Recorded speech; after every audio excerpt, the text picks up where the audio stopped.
This kid's fire.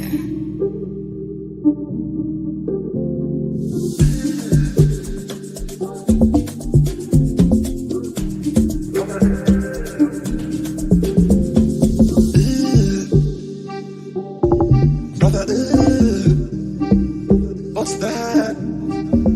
What's that, brother? What's that? What's that, brother? Brother, what's that, brother? What's that? What's that, brother? Brother,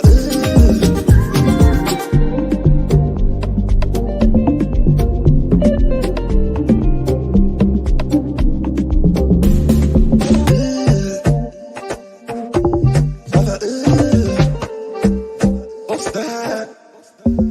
What's that, brother? What's that? What's that, brother? Brother, what's that, brother? What's that? What's that, brother?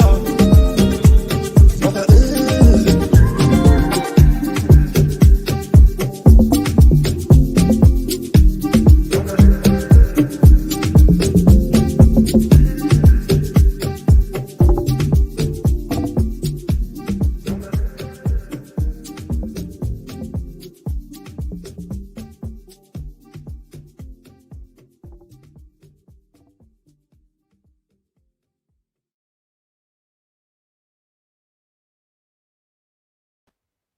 Yes, guys, welcome back to another stream. We are champions of the Super Coppa de England. Come on, man. Smash the likes up, smash the fucking likes, guys. Make sure you guys are subscribed to the channel as well if you are new.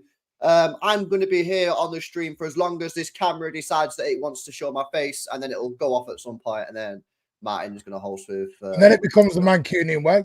Yeah, it does indeed. Guys, make sure you drop a like. Make sure you guys subscribe to the channel. We've got Bevo coming very shortly. He's just putting his kid to sleep. And I've sent the link to Luke, who should be coming on in a bit as well, hopefully. But I'm joined by Joe. I'm joined by Martin. Hopefully you guys are doing well. I want to come straight to what you were just talking about before we went live, Martin, because that was the first thing that you spoke about. You clearly were not happy. Go on, take it away. No, it's all opinions. I just I've seen others say they thought Nunes was bad today and they've given up. I don't think he was that bad, to be honest, when he came on. What are people saying? I don't know. I just looked at it quickly. It's all opinions. It depends what you want in Nunes to be. If you want him to be a 6, then no. But personally, I thought I still think he's a decent ball carrier, and there's a guy in there. I really do think there's a player in there. If you just give him that time, I really do think there is a player in there. I had a little. It's a bit hard because I thought the midfield. We'll get into it. Obviously, I thought the midfield first half, you could tell there was a couple of youngsters in there. Mm-hmm. You could tell. Kovacic ran our midfield that first half. Well, he basically ran our midfield full stop, really. So, let's start giving Kovacic the praise. I thought Nunes did all right when he come on. I thought that he carried the ball well, like you said. A couple of transitions was nice. Obviously, his penalty was top, probably the best penalty of the penalty shootout. So yeah, I'm a little bit shocked to see some people saying that it was crap. I don't know, Joe. Do you have a different opinion on that? What's your view on Nunes? Yeah, he was just fine. I think the problem with Nunes is that we're at the point where this season in particular, we've got ultimately, I think the club wants to get rid of him anyway, so I'm not really sure how much this actually matters. If a bid comes in from Saudi in the next 3 weeks, he's gone in it. Let's realistically. But if he wants to go, if he wants to go. But I think with him being the player we paid, was it 60 million for him or whatever it is? I think you've got to be showing a bit more than just the okay that he looks today off the bench. And obviously it's pre-season, it was his first minutes back after the Euros. Because today ultimately was just it's an extension of pre-season, the Community Shield, isn't it? But I think the fact that obviously him losing the ball is what led to their goal in the end has probably tainted a lot of people's sort of thoughts about his performance today as well. Like, there's a lot more that goes into conceding other than being the guy who loses the ball 20 seconds before it goes in. But I think that's football, though, isn't it? Football. Yeah. I've always said this. It's like a defender. It's always no one ever looks at a build-up of a goal. They look at the last action that leads to the goal going in the net. So you like people just blame the last centre back, for example, but they don't look. Could the midfielder cover back a bit quicker? Could you stop that ball coming through to get to the defender? And I suppose that's just how football fans look at it. They look at the last instant thing that leads to that ball going in the net. And it was Nunes give the ball away, so straight away, bang, he was going to get the blame. Oh, I'm muted. Nah, 100%. But I think he played all right, man. Listen, you know my thoughts on it. Like at the end of I'm with Joe. I think if a bid comes in, a decent bid, I think he'll be off if he accepts. If he obviously wants to go. But I thought he did all right today, and I see a lot of people like moaning and maybe panicking or whatever. And I'm like, like Joe was saying, it is still a preseason game. Like you seen how I celebrated on a watch along. I'm not getting up sprinting around the room because it's at the end of the day, it's Won a dinner plate. Yeah, you know what I mean? It's not that important. So I just feel like we've obviously Kevin De Bruyne only come on for the last 5-10 minutes. We got no Foden, no John Stones, no Rodri. And I'm just like, guys, after some of them guys at the first game, I feel like some people need to stop panicking. Listen, I'm more game to criticize the performance or criticize players when it's necessary. But I think some people have gone maybe a little bit overboard today, in my view. And it's like we won the game, first of all, which is a W. The first time we've won it in the last, this is the fourth attempt, isn't it? We've won it. And I just think like it was all right. I think some really good performances. And you look at it the likes of Oscar Bob. Oscar Bob starts at Chelsea now for me. Oh, but what do you do, Bernardo? Don't care. It's not my problem. You know what I mean? At the end of the day, I'm just telling you my opinion. You cannot drop Oscar Bob when he's just played like that today. And he's been our best player in the whole preseason. You know what I mean? And people are asking questions, well, what do you do with this guy? What do you do with him? And it's just like, who cares, man? It's like, at the end of the day, that's up to Pep Guardiola to decide. It's not up to us to decide that. You know what I mean, I'm just going off what I've witnessed in this preseason, including today, is that Oscar Bob has to start. It was min. I thought Doku was very good considering it was his first game in preseason. He's only been in training 5 days or whatever. And I think Martin's right. I think in the first half especially, you could tell that we had a couple of youngsters in there. But I think they've done all right. Again, I've seen a lot of criticism on Nico O'Reilly. Listen, this is the biggest game he's ever played in his career. It was a tough test. He's also in there with another player who is inexperienced at this level in James McAtee. I know he played Premier League last year, but at this level playing with City, it's his first game. So, like Martin said, he was being carried by Kovacic, but I just feel like people need to chill out a little bit. Like this is what I meant on Friday when I was like, I would like one or two because I knew what was going. This is my part. I knew exactly what was going to happen, and for some people, it took 12 hours. The minute McAtee or O'Reilly looks like a youngster, because they are youngsters, Nico O'Reilly has had no competitive minutes except pre-season, and like Pep said afterwards, he's a kid. And McAtee, with all due respect, could he have done better in parts? Of course he could, but again, he's learning at this level. This ain't Sheffield United anymore. This is, we've always said this. Jack Grealish came out of Villa, big fish, small pond. Calvin Phillips, big fish, small pond. And I don't mean, listen, Leeds United and Villa are huge football clubs. I don't mean it in that way, but what I mean is they were the star men for their football clubs. When you come into Manchester City, it's a very different outlook. You become one of a player then. And how many players have even said they've got to start? It feels like starting school all over again when you walk into a Pep Guardiola training camp. Yeah. No, facts, man. Facts. Look, I mean, McAtee might not created loads of chances. I think I froze again, which is annoying because I forgot I can't bring this up. McAtee might not have created loads of chances, but he never really lost the ball, did he, boys? Like, at the end of the day, his performing was great. That was the sort of the one. Obviously, Nico O'Reilly being, this being his debut means that it makes a little bit more sense. But the one thing that was really like off with his performance was the sort of the decision making side of it. Like he'd get the ball in good positions and he just wouldn't make the right decision for whatever reason, which is fine because like obviously if you're 19, it's your first game for the club against Manchester United at Wembley. Like I'm not expecting you to come in with the calmest head possible, but on the other hand, McAtee, who was like it's not 97% pass completion with like loads of really, shit sideways and backwards passes. Like it was actually getting into good positions and then doing the right thing with it when he got there. So, McAtee looks a lot more like, to me, I don't think McAtee looked like a youngster today, really. I thought O'Reilly definitely did, but I thought McAtee looked like someone who was just like, McAtee put in the kind of performance that I think a lot of people would have wanted to see.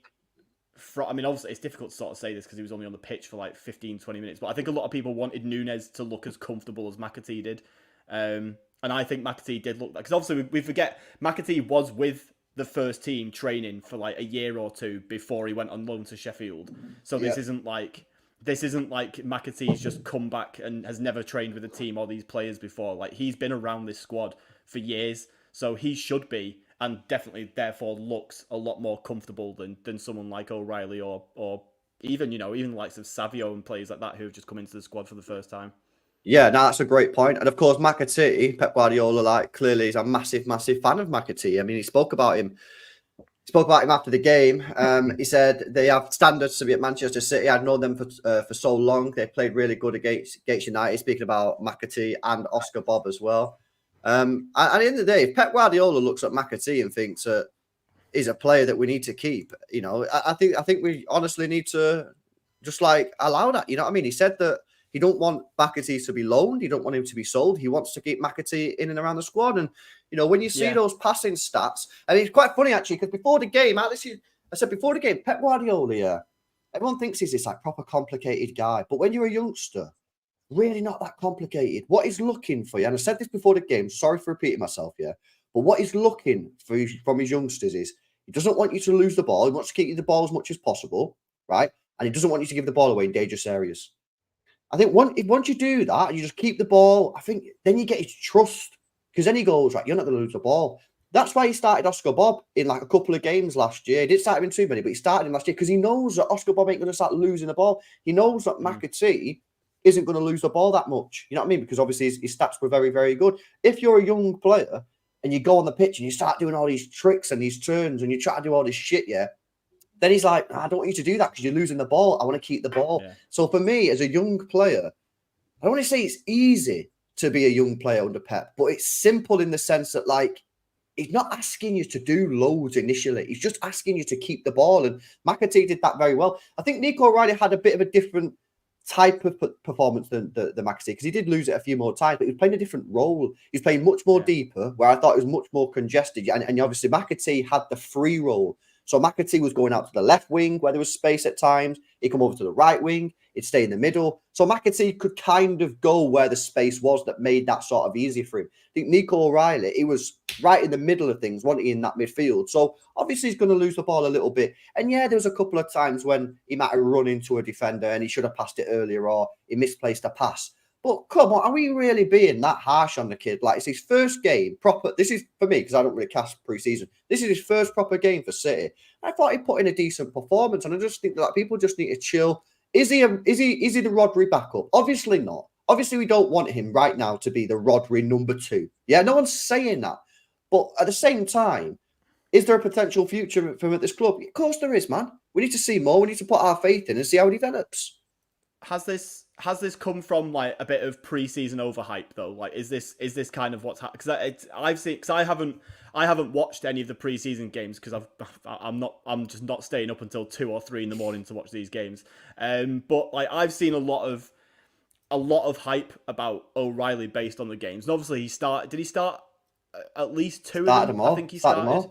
He was the only one to start all of them, wasn't he, or something? Yeah. At least certainly from the academy, anyway. So that's obviously with it brought a lot of Pep really trusts him. He must be ready for the first team kind of thing. And I think that I think that, I mean, to be honest, every fan base is guilty of this. It's not just City fans, but I think everybody has like a tendency to sort of read a lot into youngsters starting games in pre-season and just thinks, right, well, this is it now. Like they must be first team ready. Like we must be like, let's see them, let's see them start in the Community Shield. Like they're going to be great. And then obviously all it takes is for a game like today where it wasn't a disaster by any means. Like it wasn't even bad. I wouldn't necessarily say it was just a typical debut game for a youngster kind of thing, but because you've kind of got that tainted opinion that comes from the fact that so many fans have been building him up, that even people who haven't watched him, in fact especially people who haven't watched him, expect him to be something that's much better than he actually is.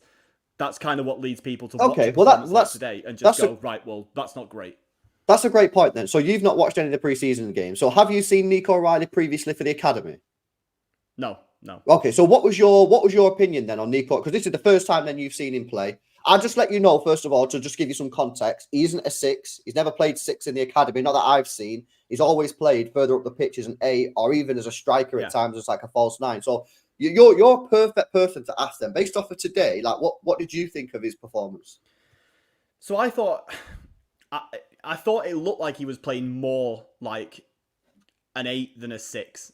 But it looked like he was doing that kind of double pivot Bernardo/Gundogan kind of role where he was obviously the one that was being allowed to move further forward up the pitch with it. And it wasn't, it was very much Kovacic's job to stay deeper whilst O'Reilly went up and down. But kind of the impression that I've got from seeing comments about pre-season as someone who hasn't watched it is that he has effectively been playing as a 6. That's what he's been doing. So I kind of expected the more 6 kind of performance from him.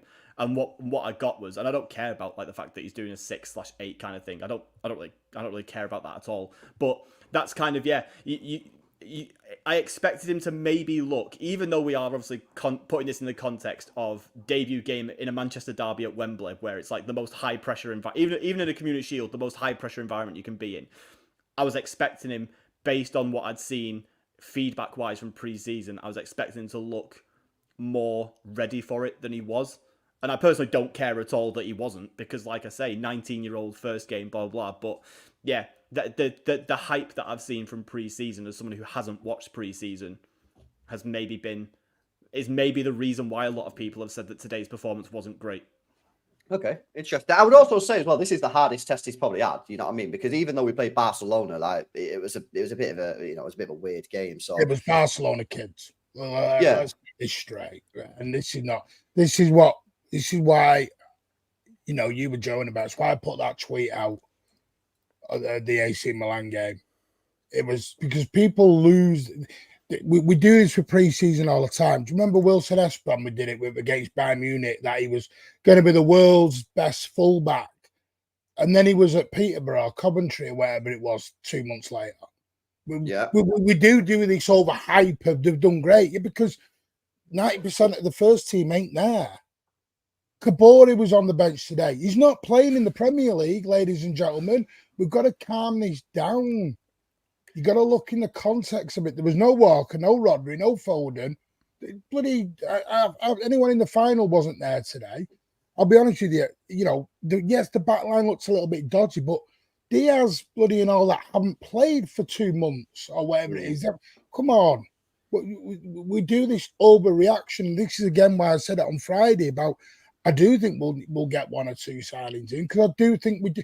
I don't think it's not fair on O'Reilly to put him in this position, because some in the fan base will turn and they'll cut him off at the knees.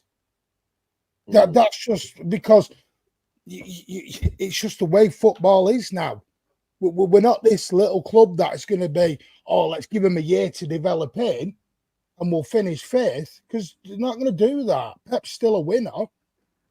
It took Phil Foden 3 years to get into this first team, if everyone forgot all about that.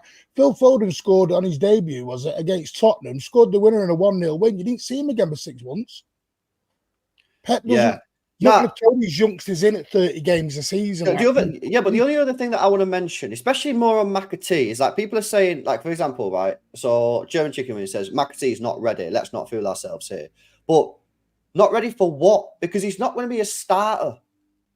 he might not even be third choice, fourth choice, because like you've got, McAtee, is only going to play in the attacking midfield role. Yeah, he's not going to play on the wings, right? So attacking mid, he's not going to get in front of Foden. He's not going to get in front of Kevin De Bruyne. So automatically, he's already third, right? Let's say one of them's injured. He might not play him then either. He might play Bernardo Silva and Foden, or Bernardo Silva and Kevin De Bruyne. So McAtee is only going to be used as like a fourth choice, because even Bob can play in the middle. He might even be behind Bob at this point. He's only going to be used as a fourth choice. I think McAtee is a good player. Is he ready to start against Chelsea? Probably not, right? But is he good to have around the squad? If he's happy to be here and he's not an idiot and he understands that game time is probably going to be limited, I think he is a good player to have around the squad. That'll be. I think because I did this last night, did a space last night, and we did the first 11 on the bench. Our bench right now has got McAtee and O'Reilly on it. Right now. Even with our first 11. Because you've got, 8, 9 subs now?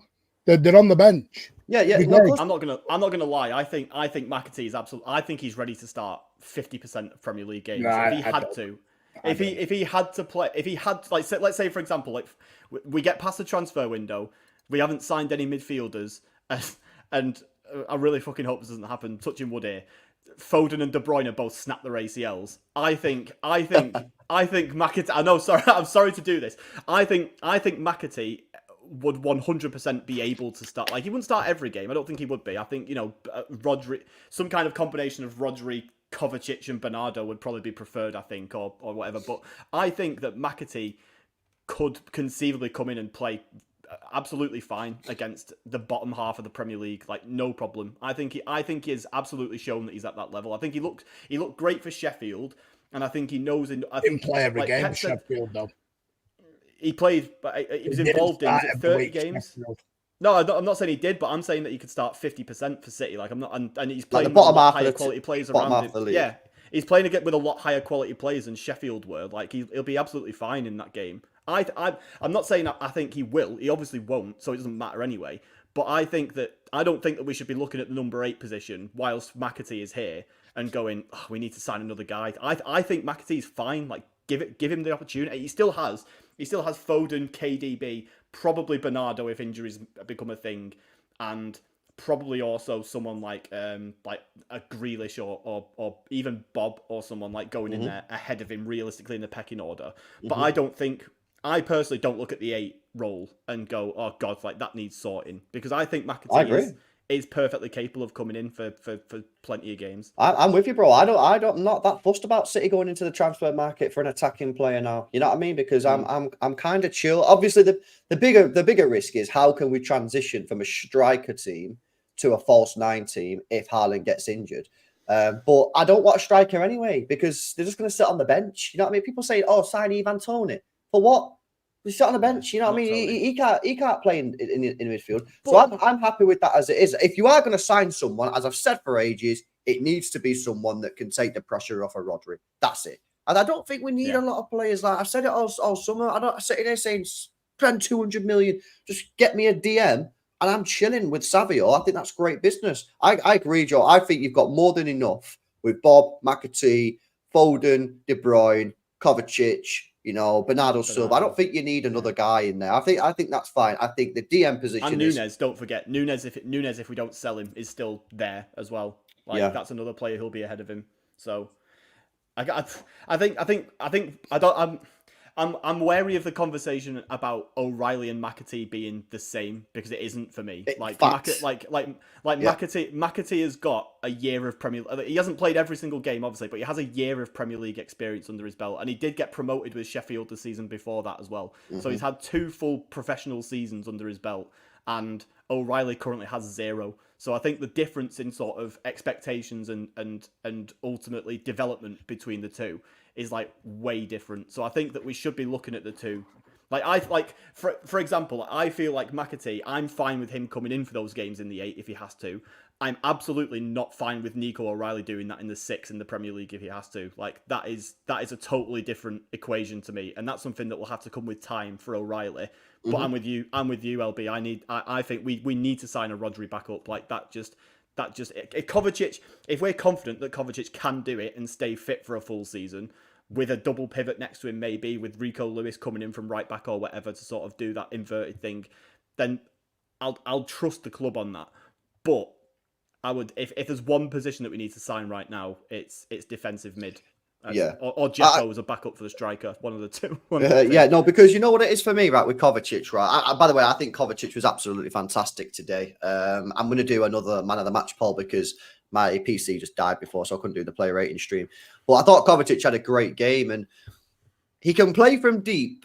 My issue with Kovacic is, and again, I know I've repeated myself a lot here when I speak about Kovacic, is I don't think he can cover the ground from a defensive point of view on his own. But I think Joe's right. I think if you put someone next to him, who that is up to you. You know what I mean? It could be Kevin De Bruyne. Ask Kevin De Bruyne just to play a little bit deeper, play sort of like a quarterback style, and then free folding it up top a little bit closer to Haaland. Whether it's Rico Lewis pushing forward, whatever. Don't really care at this point. But maybe it's John Stones pushing up, like we've seen in the treble year, and him and Kovacic. And I think that would probably be okay. And to be honest with you, I'd be pretty confident that it would be okay. Same. But I'm kind of with you. I'm just favouring just not messing about and go and sign someone. But I thought Kovacic today was fantastic. I think this is another player that's had too much stick since he signed for the football club. You got to remember, we signed this guy for £25 million, bags of experience. Had a bit of a dodgy period at a point last year. I think it was a 2-month period where he was a bit weird. But then for the rest of it, coming clutch towards the end. And I think City have got an interesting couple of weeks ahead of them in the transfer market, because there's definitely a shout for signing a DM. And even though we don't think it's necessary, Joe, that we have to sign an A, I understand why some people want an A, and I get that argument. So I do think that City, Pep, Tiki, Khaldoon, Ferran, I think they'll all be sitting down together. And I think it'll be a very interesting conversation about what do we do here? Do we trust the squad? Because we can have solutions with Kovacic and someone else as a DM. You've got all these players who can play as an 8. Or if this is Pep's last season, for example, do we not take the risk and just go and get someone and give Pep Guardiola the tools that he needs in his final season? I think that's where we're at. Let me read out this super chat as well from LB. He says, we play like that v Chelsea, we'll get smoked. Not gonna lie. Well, bro, I don't know if you've watched Chelsea, but I think they're pretty shit as well, bro. So maybe not. And also say we're going to be miles better than that when we play Chelsea. This was our first game. I mean, Jeremy Doku, for example. I mean, if he can perform like that, having trained for 5 days, what's he going to be like next week with another week of training under his belt, with that hour of match under his belt? I thought Doku was very good. So I don't think so, bro. I'm confident. No, I don't agree with you on that. What do you mean you don't agree? The Doku fans won't like that one. What? I don't care. I'm going to be honest. Thought Doku was exactly what he was last season. Run down the wing, and then product was absolutely garbage. What? We're being honest here. Are we not being honest? He almost laid one on a plate for Nico O'Reilly. If Nico O'Reilly had made the run in, he would have had a free header and he headed it in the net. I think you're being well harsh there, bro. I'm not being harsh. I'm being honest. Thought Savio was a lot better when he came on. A lot better. Yeah. He drove into the box. He was putting balls across to it in the mouth. A lot better. You can say he's better, but he's a lot better. But no, sorry, we've got this little bit of bias on certain plays at the moment that we. Don't come in with this agenda thing again. No, it's like. I mean, I kept quiet on the McAtee stuff. Totally disagree with it. He didn't start 50%. He started 50% of Sheffield United's games last season. They were man good enough to play Becerra in the first team.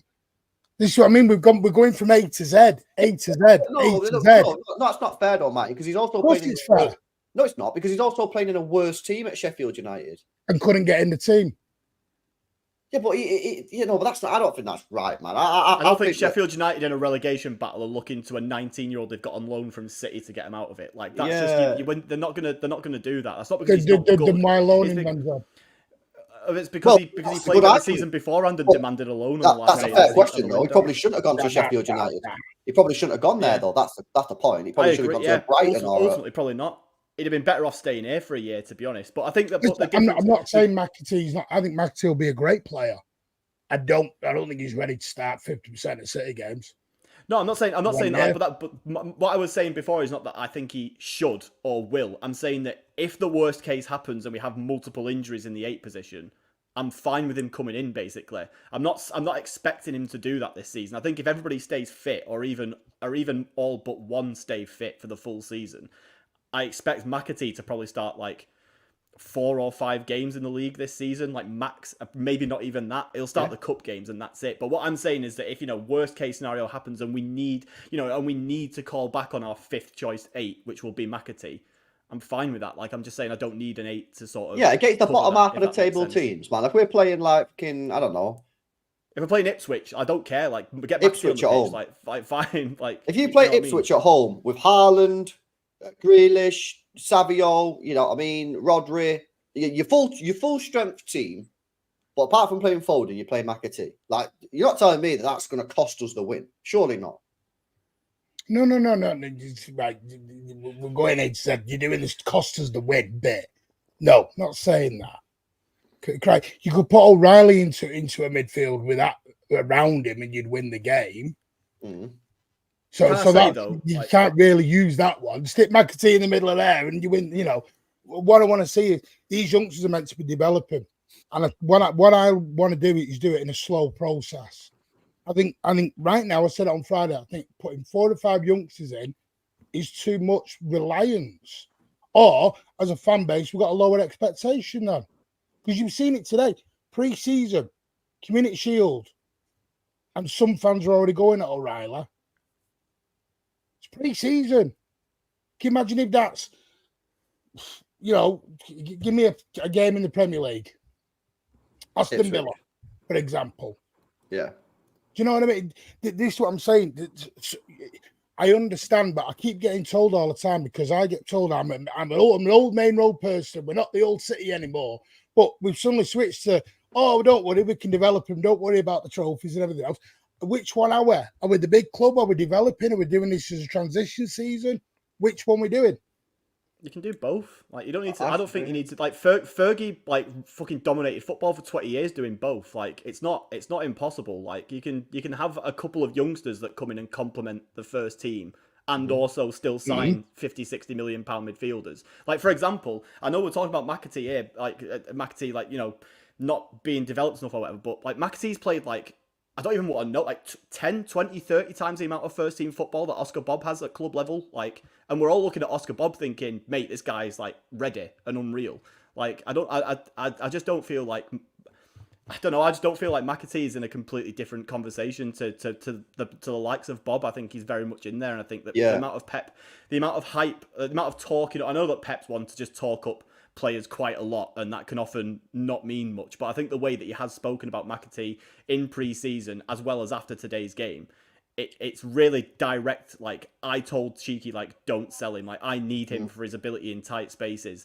Like, that's not what you say to someone who's just going to have come in and play like a couple of Carabao games. I agree. I agree. I'm not saying he's not a brilliant player, but by the way, he's nowhere near Bob's level at the minute. But Bob is way ahead of all of them at the moment. Even that, I think Bob's outstanding at the moment, and deserves his chance. And I think Bob can start games now and influence the games. Listen, I'm not saying McAtee can't influence. What I'm saying is, just for me, do I think he's ready to go in and play a lot of games? No, I don't think he's ready to come in and do 90 minutes, things like that. That's all I'm saying. I still think, and listen, anyone watching it on the TV today, that's all they have talked about is City are looking at 2 players. City are looking at 2 players. They spoke about if City were happy with what they were doing, they'd say, "No, we're not buying anyone." And they're not. Yeah, the rumors not been. Has the talk not been? Has the talk not been that we're open to signing a couple of players? Like, not that we're absolutely nailed on going to. No, they are looking, Job. They are majorly looking at. I think they were looking at how Nico got on today. I think they were looking at how James McAtee got on today, and I think they'll make a decision from today. Because again, I said it yesterday. I think if they would have both dropped absolute stinkers, then obviously it's like, oh yeah, we need to invest. But I think McAtee's come off the pitch. And Pep is clearly happy with him and give him the Pep treatment at the end of the game, which is always a decent sign. And I just think that, like, at the end of the day, I think we're in a great position, you know what I mean? Because as well, something that we need to stop doing here, I don't want to hear no Rico Lewis involved in this conversation no more. Yeah, this is his 3rd year playing for this football club. Yeah, and how many bad games has he put in since he's played? Very, very few, if any at all. Yeah, this guy now is ready. Lewis If he is wants already to, there. yeah, Lewis is already there. So, like, when we talk about inexperience or whatever, like Rico Lewis now, he's done it at the Emirates. Yeah, putting a top performance at the Emirates last year. He's done it against Liverpool. He's done it today. Top performance again. He's comfortable on the ball. He can invert into midfield and really help out Kovacic or others there. He's better technically than Kyle Walker is anyway. And even though he's still got a year, 2-3 years left of physical development, it doesn't really look like he's ever like being out-muscled or you know, being out-strengthened by the opponent, even though every time you look at him, you think he's going to get knocked off the ball in a second. It doesn't really happen. That low center of gravity he gets him out of those situations a lot when someone's trying to tackle him. You know what I mean? So actually, really, for me, a lot of people, and obviously Martin's pointing out that they're inexperienced. You've got Rico Lewis now. This is his 3rd season, you know, playing with the first team. And I think his minutes are going to go up massively this year because I really struggle to see how Kyle Walker gets into this team at the moment. You've got McAtee, who, yes, is inexperienced for Manchester City, but again has played two seasons now of first team men's football, one in the Premier League. Oscar Bobb's, this is his 2nd year. And he's clearly trusted. And anyone with eyes can see clearly that Oscar Bobb is a very talented. And again, he will start against Chelsea because how can you not start him against? You know what I mean? So it's only really Nico O'Reilly. And Nico O'Reilly, we're not even talking about starting this guy in games. Like, you know, he's not going to play DM, is he? You know what I mean? Kovacic, if Rodri gets injured, Kovacic is going to play DM. You know, Nico O'Reilly's going to be like 3rd or 4th. He'd probably play Bernardo Silva DM before he played Nico O'Reilly. The point is he's there, he's available. And if we need him, I think you can throw him in at an absolute push. The great news is that the academy is producing talent, probably actually at a higher rate of success than anyone could probably imagine. Because I've said for a long time that when these academy players are coming through, very few of these academy players are going to make it at City because City are an elite club, and it's very hard to find these elite players. We're producing one a year. You can produce one a year. That's 50, 60 mil saved. I've seen someone tweet today. Oscar Bobb now, if he was buying this Oscar Bobb now from a football club, how much would he be worth? 60 mil plus. I mean, Cole Palmer was 40 mil. The market's gone a bit more crazy since then, and Oscar Bobb looks arguably better than Cole Palmer did at Manchester City. So we're doing a fantastic job. Let's just keep it going. I'm not against the signing in the DM position, and in fact, I'm pro signing DM. But as far as it comes as the 8s, the striker, where are you playing Rico then? Where are you playing him? Right back. Forward. Right back. So you think Pep's going to drop Walker? I don't know if he is going to. I hope he does. Because I'm I hope 100% guarantee you he ain't dropping Walker. Not. Yeah, I don't think he will. I don't think he will early doors. But I think there's Club going captain. to like. Yeah, but you know, as club captain, like Fernandinho was club captain, didn't start every game. Like it's like. Well, I think when you get to that point in your career where. And I think, to be honest, I think like halfway, maybe the beginning of last season for me was already that point for Kyle Walker. But you get to a point where you aren't at the level that you used to be at, and your flaws are becoming real problems for like the team. And we conceded a lot of chances and a lot of goals because of Walker's defensive brain lapses last season. And I think that we have to get to a point. And this season, I believe that in the first couple of months of this season, we will reach a point where he just goes, right, fuck it. Like Lewis, like there's you have to start now. And I think that once Lewis gets that shirt, unless we come up against like unless we play against United, Walker, like games like today are the kind of games that Walker's great for, where you've got Ahmad, Garnacho and Rashford running the other way. Yeah. Absolutely what you need Walker for. But I think otherwise, there's no reason not to play Rico Lewis. I think he's just a better footballer. I think you're both wrong. I actually think it's the other way. I don't think Kyle Walker is going to start the season because remember, he's not even in training yet. We got a game. No, he won't start Chelsea. Yeah, but that's what I'm saying. So if Akanji starts right back or Rico Lewis starts right back against Chelsea and plays well, That's where I'm at, mate. I've got Akanji going as the right back. Yeah, no problem. Yeah, I don't care I just think it needs to be Akanji or Rico Lewis for me, in my opinion. And then you play Ipswich at home next week. Why on earth, when you play Ipswich at home, where you're going to dominate the ball and you're going to be needed to break them down and that, why on earth would you go to Kyle Walker? That makes absolutely no sense. You know what I mean? Like Joe said, you know, Kyle Walker is becoming a player where you're using certain games, tight games with pacey. You know what I mean? You don't really want to lose. Maybe a draw isn't the worst result in the world, but in 80% of the matches where we're just dominating the ball and we have to win the game, anything other than the win is a disappointing result.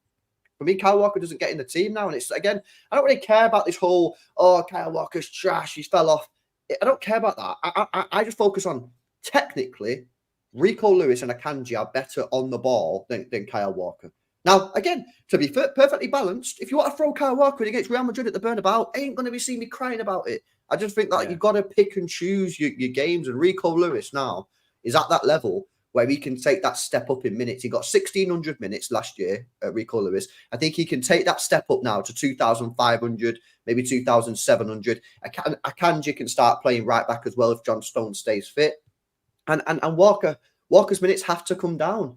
And it's not you're massively against Walker or you hate Walker or you've got an agenda against Walker. Just Joe does. It's just you're just focusing on the fact that a lot of the fan base does. That's why Pep don't listen to the fan base. Well, yeah, no, but it is what it is. Guys, make sure you're dropping a like. I mean, I think some of the fan base, some fans are doing what they want. They don't know what Pep wants. I understand everyone wants all these changes. They want all this, that, and the other. Pep ain't going to do that. He's never shown that in the 9 years he's been here. He's not going to do it. I know we all want this, like, don't want him to be club captain. He ain't changing. The players choose the captain. Players want Walker, it's Walker. So shit. We don't choose the captain. Yeah, but the captain don't mean shit, bro. No, but what I mean is, as fans, we've got this idea that we get a say in what goes on. We get we don't get a say. We go shut up, be quiet and get on with it. I don't think anybody who's saying that is not somebody who should take opinion of seriously. Like, there's nothing that, obviously, in terms of like what Pep does, we have absolutely no say in that whatsoever. I think it's absolutely fair for given the 12 months that Kyle Walker's just had for people to be like, why the fuck is this guy the face of the club? Like he was stupid and he had a very bad. But like I said, I'm one of these one bad season. I can't then just ignore the previous 8 years. Absolutely, absolutely. I think I am, because I think that it gets to the point where it's not just been a season, it's been a year and at least the back half of the season before that where he's been bad. And it's not a case of he's had 2 or 3 years, he's in his mid-20s and he's having an off season. He's had a decade and he's 33 and he's a player who relies massively on pace and his ability to quickly react to stuff. And the defensive side of things, it's weird because I've said this before, I think, but it's weird because the things that Walker's getting worse at are the things that you would expect an experienced player to get better at, like the knowing what to do and where to be, and like the basics of defending that you get so just becomes second nature over time as a defender. He's getting worse at that, and it's the fact that somehow he's an athletic freak who can still play, do the speed running that he can at 33, that bails him out of that. But I'd much rather just not see the problem in the first place and have to watch him bails out of it every single time. So yeah, I don't know. It's just, for me, it's not just a case for me personally of he's had one shit season, I want him gone. For me, it's a case of it's been 18 months and the guy's old and it's not going to get any better. So why are we holding back Rico Lewis for this guy? I hate. And like I say, for me, I want to see Rico Lewis's minutes take a massive increase to plus 2,500 minutes this year, which would be a massive increase in a percentage term. And I think Walker's needs to come down and you pick and choose your game where you play Kyle Walker, because technically today we've seen how good Rico Lewis was driving into that midfield. He can actually kick a ball with his left foot and that. But listen, it's a very interesting debate. We got a super chat here from LB, says thoughts on Haaland's performance. Well, I mean, he didn't really get any chances, did he? To be honest with you, no one really set him up. I thought it was just sort of one of those performances where he doesn't get any chances. For me, Haaland, I've come to the point now where I ain't really going to judge him too much. Like, for me, he's a goal scorer. That's what he is. He's an old school goal scorer. And I think one of the reasons he gets so much criticism nowadays, right, is because everyone's obsessed with, you need to drop down, you need to drop back, you need to involve in the play, you need to link up play, you need to play. Haaland's not that guy. Haaland is an old-fashioned goal scorer. If you don't create him chances, he ain't going to put the ball in the back of the net. So, like, for example, today, I ain't going to do player ratings for all the players, but if I was Haaland today, I'd give him a 6. Because I don't think he did anything wrong in terms of, like, because he didn't get any chances that he missed. And that's where I would give him a negative player rating. As I've done in the past, I've given him a 0 when he missed 3 open nets or whatever. You know what I mean? But I can't really, like, blame him. At the end of the day, if you don't create him chances, what are you going to do? So, yeah, I think for me, Haaland today was, just like, it's just standard. We see it all the time. You'll see that many times throughout the season where he just doesn't really create many chances. And then that's where you've got to hope that your other players chip in with goals. Because if you're not creating chances for Haaland, you need your Bobs, you need your Kevin De Bruyne's, Fodens, whoever's playing left wing to get goals and assists. So I don't know what any comments you guys want to make on Haaland today. I thought it was all right, but obviously didn't get any chances, so it's what it is. Yeah, it was okay for me. I've always said it. I've said this last season. It depends what people want out of Haaland. They want a Harry Kane or they want a goal scorer. It really depends, because I'm one of these. I always think, you look at some of the world's greatest strikers that have come down the Premier League: Alan Shearer, Andy Cole, Ruud van Nistelrooy. None of them were being told to track back into midfield, lay the ball off, and everything else. They were just goal scorers. So I think 2024 football is changing the strikers for some weird reason. And we're now making these strikers look really poor when their job is to put the ball in the onion bag. Everyone wants to see Harry Kane. You know what's hilarious though about this is, right? Yeah, I remember last year there were certain games for Bayern Munich that Bayern Munich fans was calling out Harry Kane because he wasn't getting in the box enough. Yeah. So it's just a, I mean, it's like if Haaland doesn't link up any play but gets a couple of goals because he stands in the 6-yard area, everyone loves him. If he don't score, then everyone's going to have, because that's not him. I always say this: if you wanted him to do that, you shouldn't have bought him. You should have bought Harry Kane. Yeah, we didn't do that. We bought Haaland. It is the job of the team. It is the job of the players around him. Yeah, to find Erling Haaland. It's quite funny actually. I'm sorry to talk about United here, but I remember watching. I think it might have been an overlap or something, and they were speaking about. It was when Robin van Persie was there, and Robin van Persie was making these runs, right? And I think it was, I can't remember who it was, but I think it was Rooney. And Rooney said at half time, all the players went into the dressing room, and Fergie said, "You need to, like, not to Van Persie, to all the midfielders. You need to find Van Persie. He's making the runs. He's the one that's going to score the goals. If you don't find him with the passes and that, you'll be subbed off." That's kind of what we're doing with our players. We've got Haaland there. You can't find him. That's your problem. It's not Haaland. As long as Haaland's making the runs, obviously, if he's just stood there like, I mean, like, obviously not. But if he's making the runs, find him. So now, I listen. I only judge Haaland really mainly off his finishing, because I think that's what he's about. And when he doesn't finish, 63 goals. Well, sorry, 83 goals or whatever it is. He scored more in 2 seasons at City than he has at Dortmund. That's what I'm saying. People are still not happy. Crazy.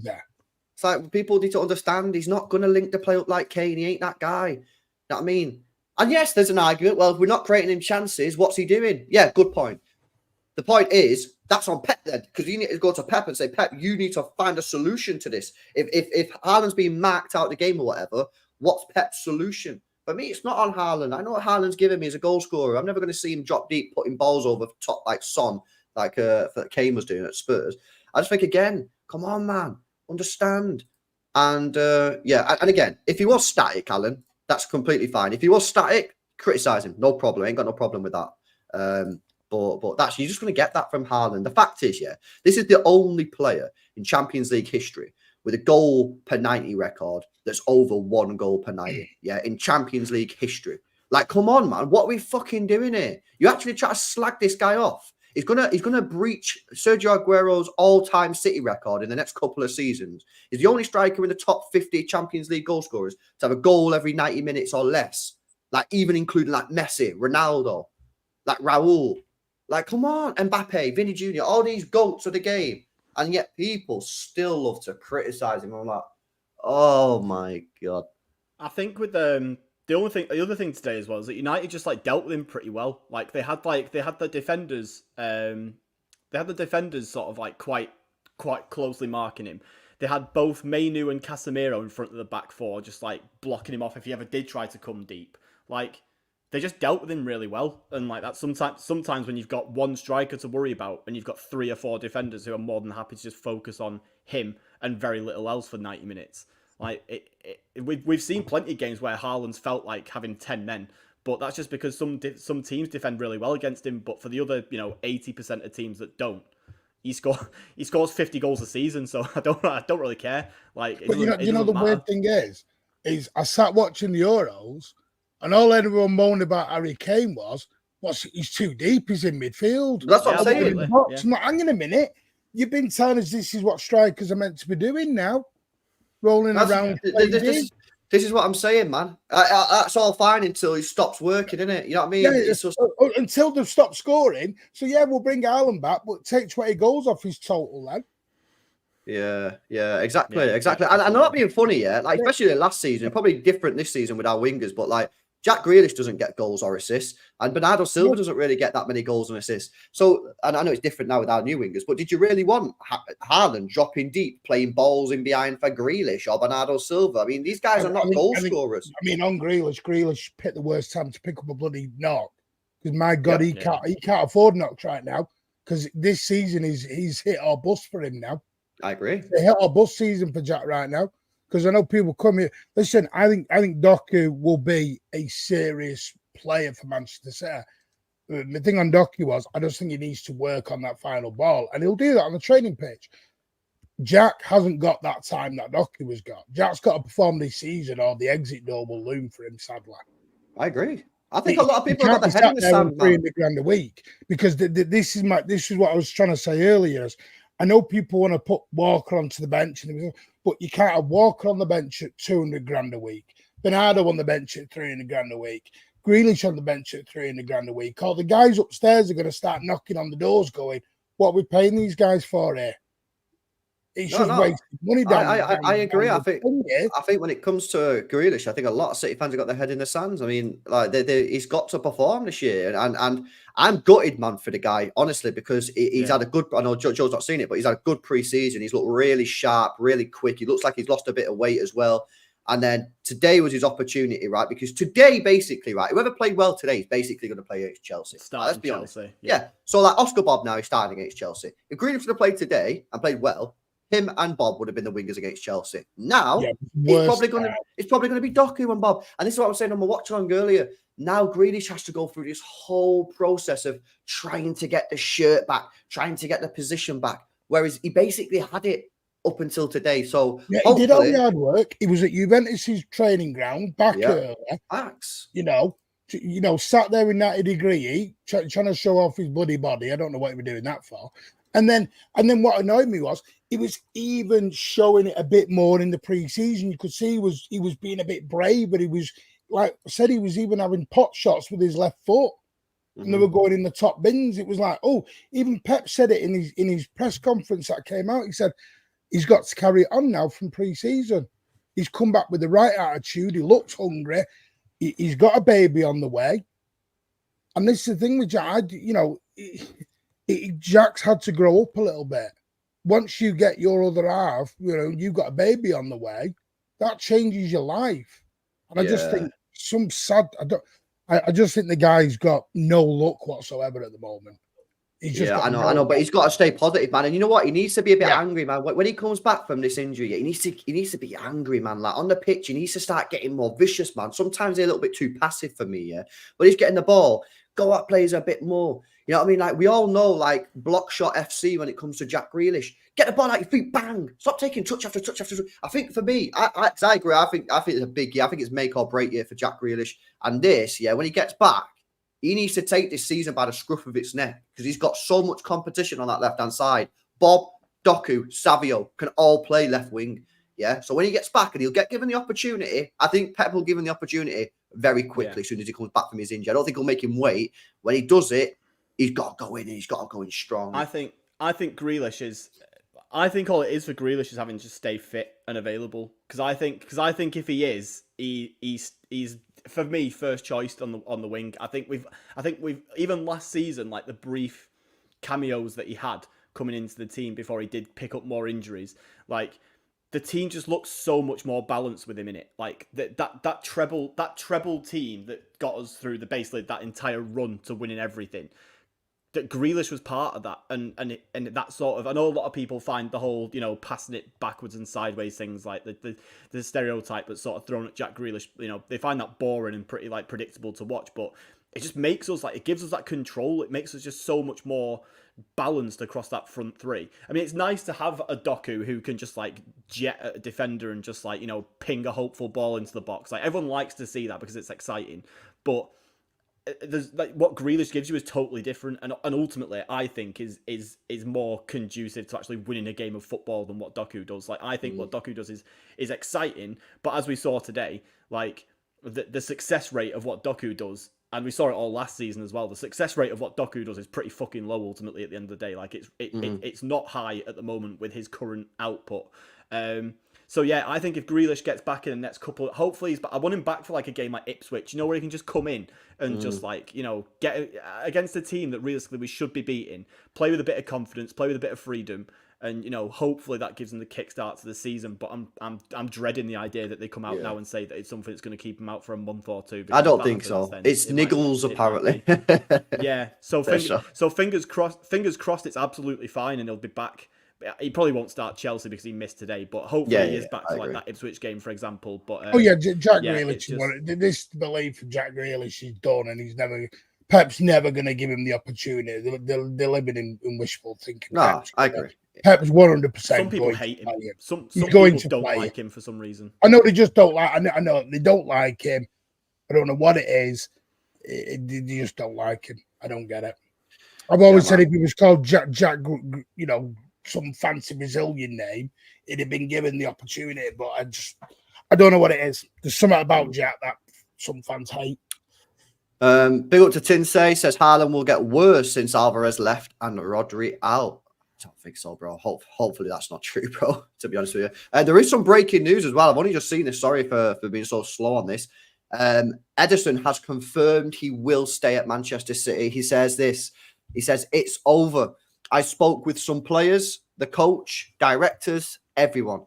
I talked to my family. It was a joint decision. We'll stay more years at Manchester City. Ederson confirming that he will not only stay at Manchester City this year, hopefully, for longer than that, saying he's going to stay more years, which is fantastic news. So, yeah, W's in the chat. Guys, make sure you drop a like on the stream. Make sure you guys are subscribed to the channel. We are going to wrap it up now. Martin is going live on his channel, Mancunian Way. Stream's got a redirect on there, so you can go straight over. Big up to Martin for jumping on. Didn't realise the time. Gone so quick, bro. Honestly, it's gone so quick. Big up to Joe as well for coming on, man. Appreciate you guys jumping on. Enjoy the rest of your nights. Guys, I'm not going to go live on Twitch because I need to sort this camera out. I don't have a clue what's going on. I'm going to test my laptop, see what's going on. But as soon as I get it fixed, the Twitch is back. Smash a like, subscribe, and I'll catch you in the next one. Peace out.